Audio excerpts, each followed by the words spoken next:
Bonjour tout le monde! Dans cette section d'activité, on va voir les notions sur les propriétés des substances acides, basiques et les sels, les substances salines. Il est important d'être capable de reconnaître la formule chimique de chacun de ces composés-là.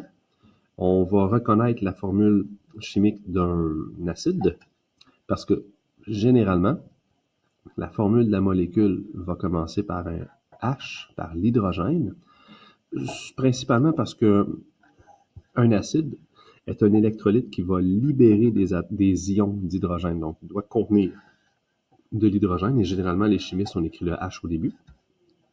Et, attention, il doit être suivi par un groupe de substances qui sont non métalliques. Alors, moi, je parle souvent de HNM, comme ça, pour reconnaître la formule d'un acide.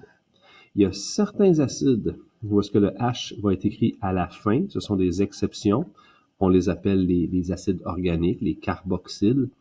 Ceux-là, on va reconnaître que la formule se termine par COOH, comme par exemple le vinaigre, l'acide acétique, ou l'acide ascorbique, la médecine. Alors, généralement, on se dit un acide, A, on va le reconnaître avec une formule chimique de H suivie d'un non-métal, ou ça finit par COOH. C'est pas cool, mais c'est cool. Cool. OK, je vais l'effacer, celle-là. Les bases. On va reconnaître les bases, la formule chimique d'une base. Elle va finir par les symboles O et H, oxygène et hydrogène. Ça, c'est sûr. Les bases vont se terminer par O et H. Cependant, elles vont généralement commencer par un élément métallique. Donc, on reconnaît MO, comme ça, généralement MOH, mais des fois, le métal peut être remplacé par le groupe NH4. On va le voir dans certains cas. C'est une propriété qui est semblable aux sels également. Les sels, eux, vont généralement commencer par un métal suivi d'un non-métal. Ça va être comme ça qu'on va les reconnaître. Moi, je dis M&M, comme ça. Les bonbons de chanteur, c'est comme ça. Et qu'est-ce que je dis à propos du métal? C'est que parfois, le métal peut être remplacé par le groupe NH4, et ça compte. Alors, si je vois NH4OH, c'est une base, mais si je vois NH4 non-métal, je vais dire que c'est un sel. C'est particulier. Toutes les règles ont des exceptions.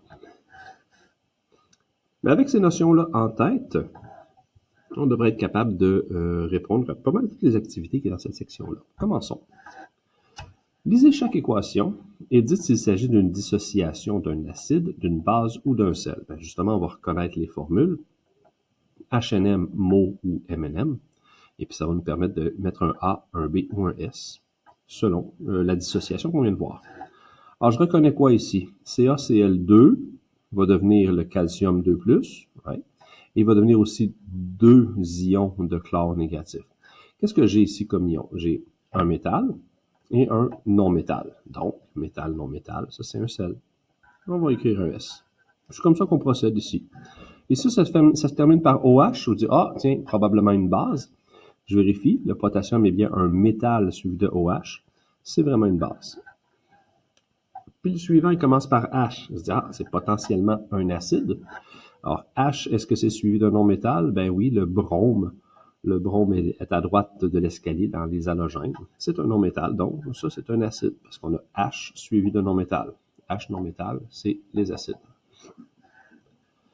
Poursuivons. Métal, non-métal, on a donc un sel ici. H suivi d'un groupe de non-métal, donc c'est comme H non-métal, c'est un acide. Métal OH2, ouais, mais il y a un 2, ça change quoi? Rien du tout. Une fois dissocié, regardez, on a des ions OH-, des ions qu'une base est capable de libérer.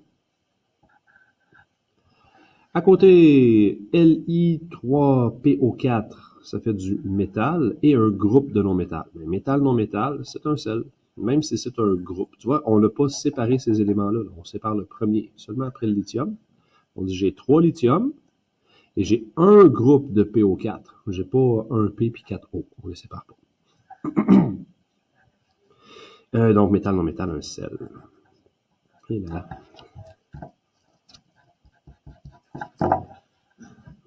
Sale. Puis on a, ah, tu vois, justement, ça commence pas par H, ça finit par OH. Mais attention, c'est pas une base, parce que c'est pas métal suivi de OH. c'est un groupe et ça finit par COO, comme ça. Alors, quand c'est COOH, et en plus, on montre que ça libère des H+, c'est un acide. Puis on a NH4NO3. NH4, c'est du non-métal. NO3 aussi, c'est non-métal. Mais on a dit que le NH4 peut remplacer un métal. C'est comme si on avait métal avec non-métal ici. On va les classer en sel. Lui, le suivant, on le classe en base, parce que NH4 peut jouer le rôle d'un métal avec OH. C'est particulier, ici on a H2S. Ça ressemble à H2O, mais H2S, on voit H suivi de non-métal. H non-métal, c'est un acide. Et là, le dernier ici, qu'est-ce que c'est que ça? Je commence pas par H, j'ai pas de H+, qui sont produits, j'ai pas de OH-. Donc, c'est ni acide ni basique. J'ai un métal et un groupe d'éléments qui sont des non-métaux. Mais métal, non-métal, je me fais confiance. Métal, non-métal, c'est un sel.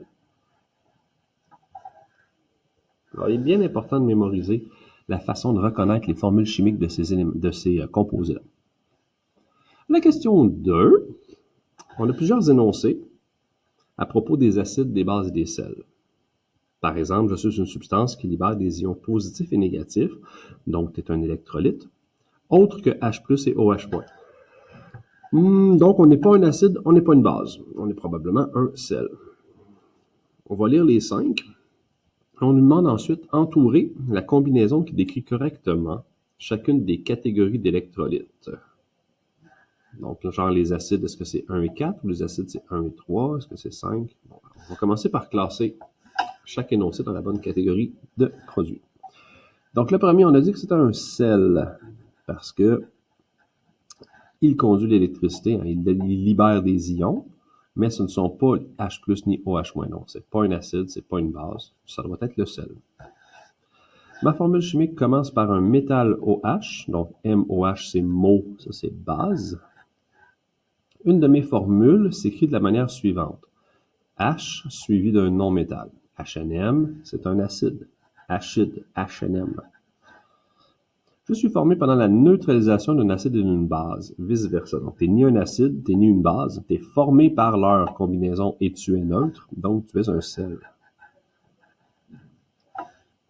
Ma formule chimique commence par H suivi d'un groupe d'atomes. Un groupe d'atomes, genre des non-métaux, là, fait que on va dire que c'est encore un acide. Commence par H suivi d'un groupe non-métal. Qu'est-ce qu'on a ici? Mais pour les acides, nous avons 3 et 5. 3 et 5. Pour les bases B, il y a l'énoncé numéro 2. Et sel, il y a 1 et 4. 1 et 4. 4. Lequel des énoncés correspond à ça? 3, 5 pour les acides. Ça va être celui-ci. 2, 1 et 4 pour les sels. Voilà. C'est fait déjà. Encore une fois, tu vois, l'exercice, c'était de reconnaître les symboles de chacun. Pas les symboles, mais les formules. Numéro 3. Pense à une solution aqueuse qui n'a aucun effet sur le papier tournesol. Donc, le rouge reste rouge, le bleu reste bleu. La substance est neutre. Peut-on conclure que cette solution est une solution saline? Pas nécessairement. Parce que oui, les solutions salines de sel sont neutres, mais il y en a plein d'autres qui sont neutres. De la cire, de l'alcool, des différentes huiles. Ça aussi, ce sont des solutions qui sont neutres, que leur pH n'est ni acide ni basique. Fait qu'on devrait mentionner, peut-on conclure qu'elle est forcément saline? Non. Il faudrait savoir si elle est un électrolyte, parce que les sels sont neutres, mais conduisent l'électricité. Là, on serait certain. On va expliquer notre réponse. On dit non, virgule. Il faudrait vérifier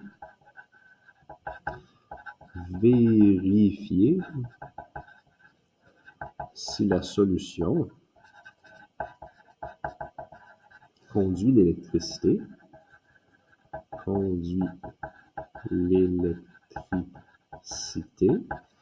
Pourquoi? Car une solution saline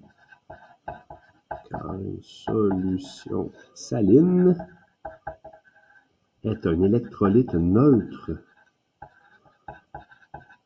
Un électrolyte au pH neutre, mettons. Juste pour éviter de la confusion entre neutre charge électrique et neutre pH.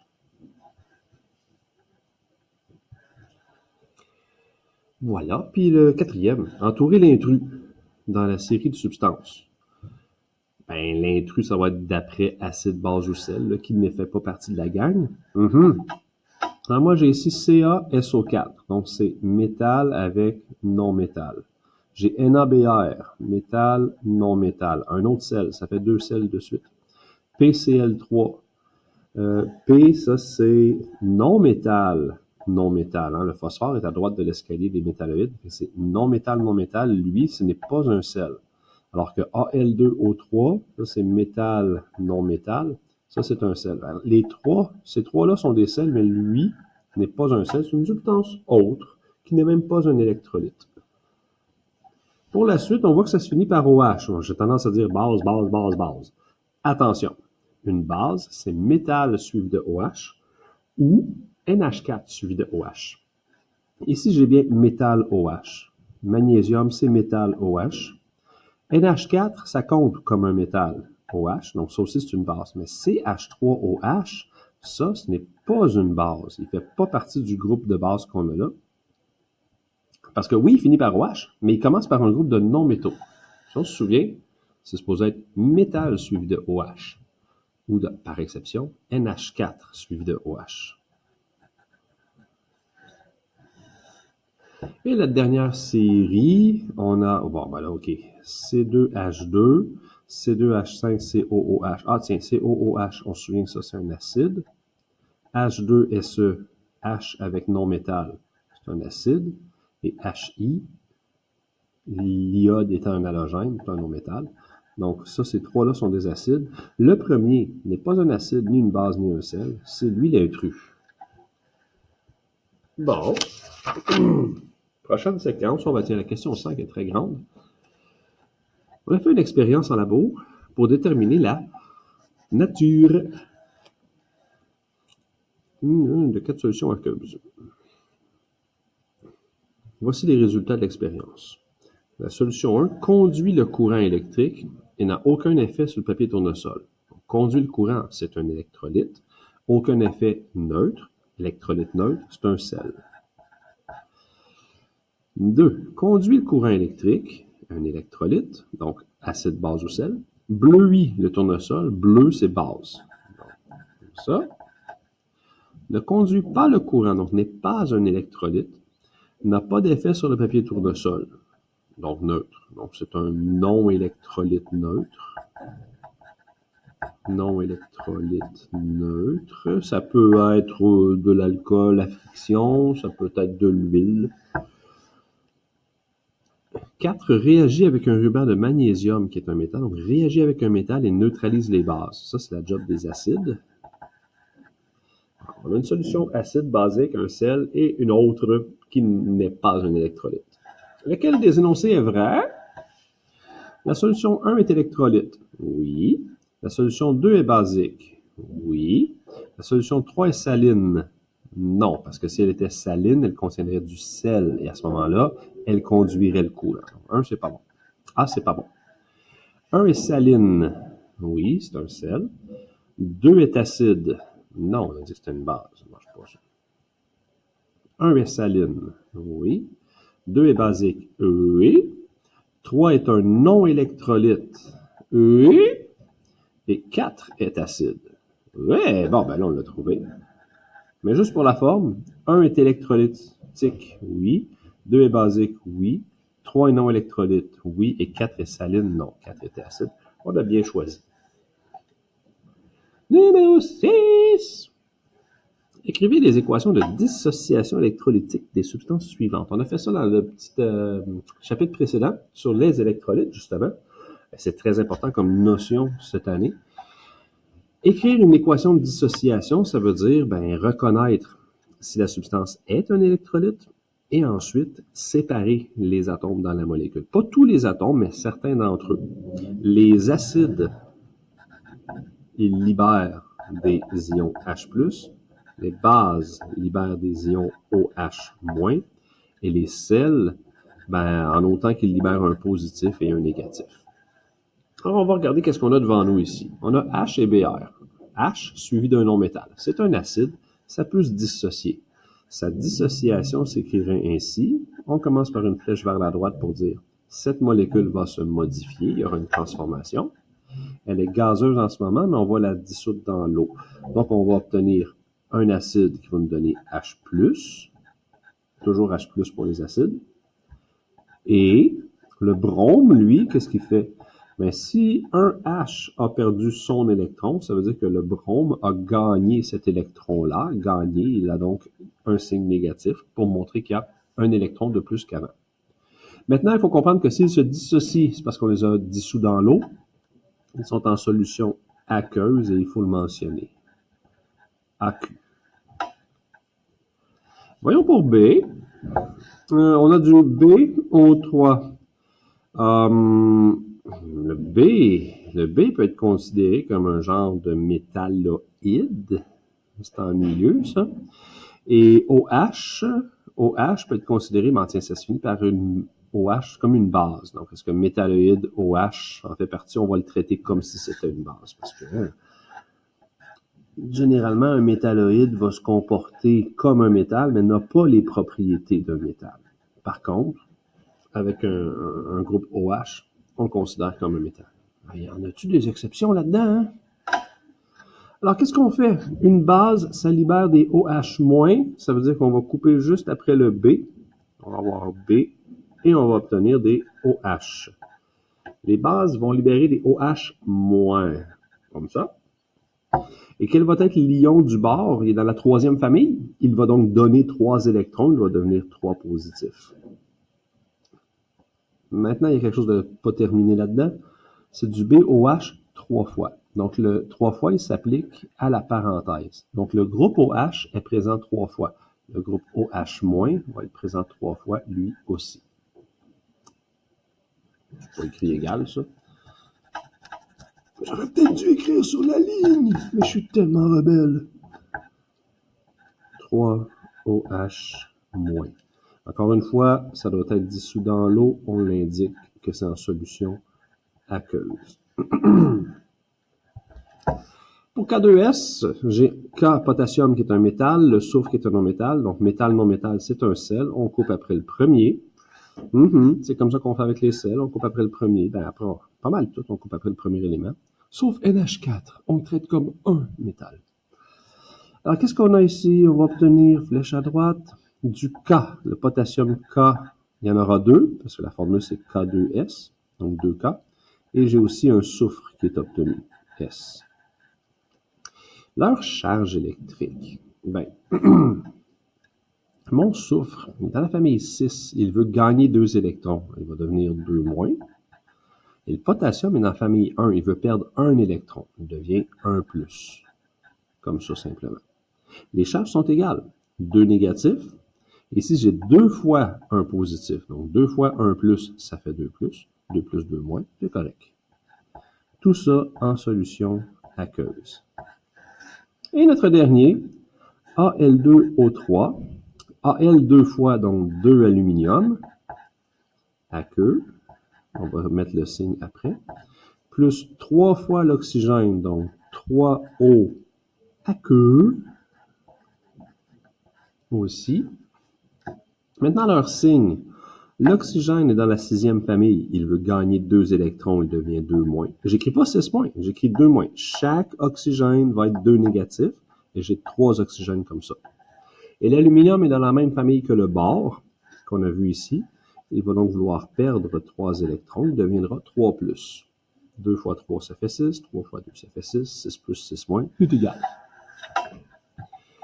Bon, une question un peu plus longue à résoudre, mais pas plus compliquée par contre. Numéro 7. C'est juste qu'il faut réécrire les formules sur les bonnes lignes, lesquelles sont les acides, les bases et les sels. C'est tout. Alors, on reconnaît les formules ensemble. LiOH, métal OH, c'est une base. Donc, LiOH.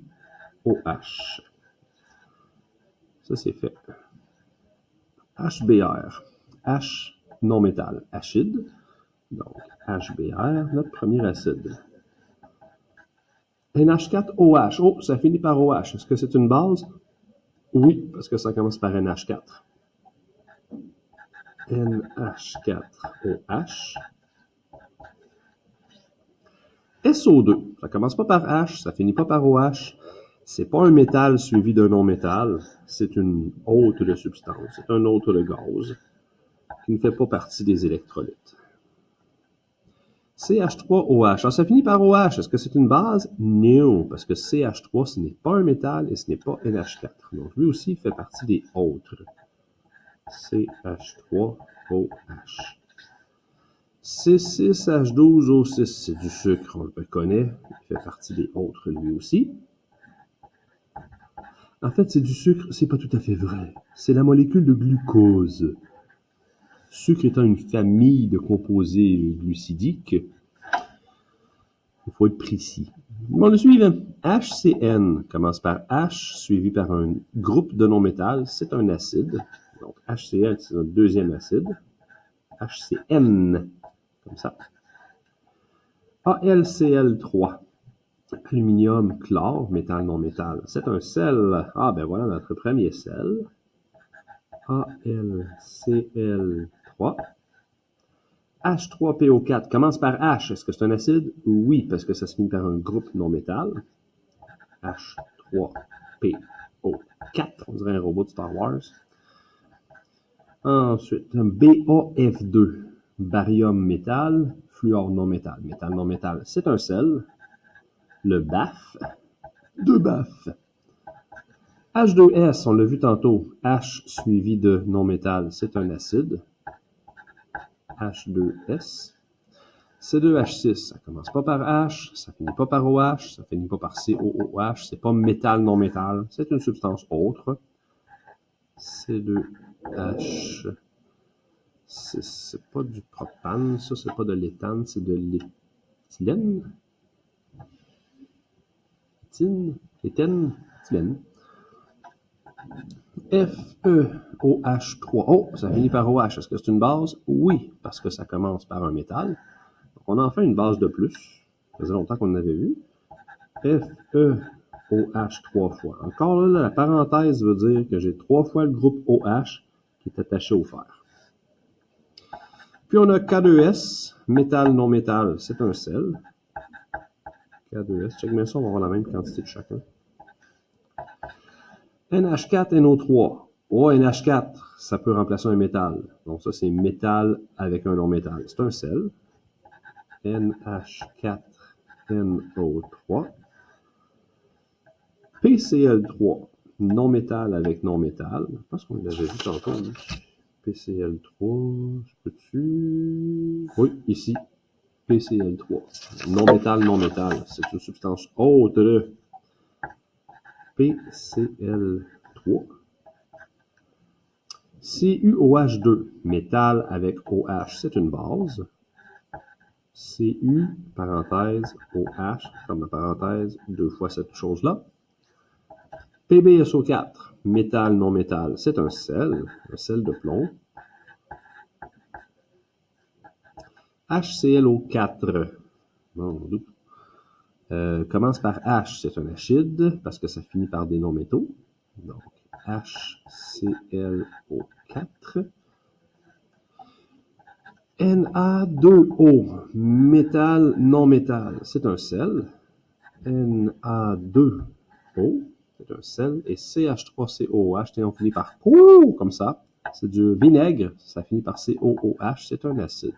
CH3COOH. Bon, voilà. Classer correctement tous ces éléments-là, ça veut dire que on est pas mal prêt à une question d'identification. J'ai dit éléments. J'aurais dû dire des molécules. Ces éléments-là, c'est comme des éléments plus simples. Et une dernière question, 8. Voilà, c'est rapido. Entourer le regroupement de substances qui ne contient que des acides. H non-métal. H non-métal, non. À cause de lui, c'est pas un acide. Base. Base. Acide. Oui, base, parce que c'est... Ah, même pas, attends un peu, là. Même... Ça n'existe pas, ce truc-là. Mensonge! Cette molécule est fausse. Elle ne peut pas exister. On a dit CH3OH, pas celle-là. Je sais, je suis chimiste. Alors ça, KOH, c'est une base. Ça, c'est un acide. C'est pas que des acides. On veut que des acides. HCl, oui. H2S, oui. CH3COH, oui. Ça contient que des acides. Alors que lui, un acide, de l'eau et du sel, ça compte pas. Mais voilà, on a complété cette section-là. C'est un peu long parce que, évidemment, il faut identifier tout un paquet de molécules là-dedans. C'est normal. On ne vous demandera pas un examen où est-ce qu'on vous demandera genre 50 composés puis classe-les comme il faut. Quelques-uns suffiront. À la prochaine pour le pH.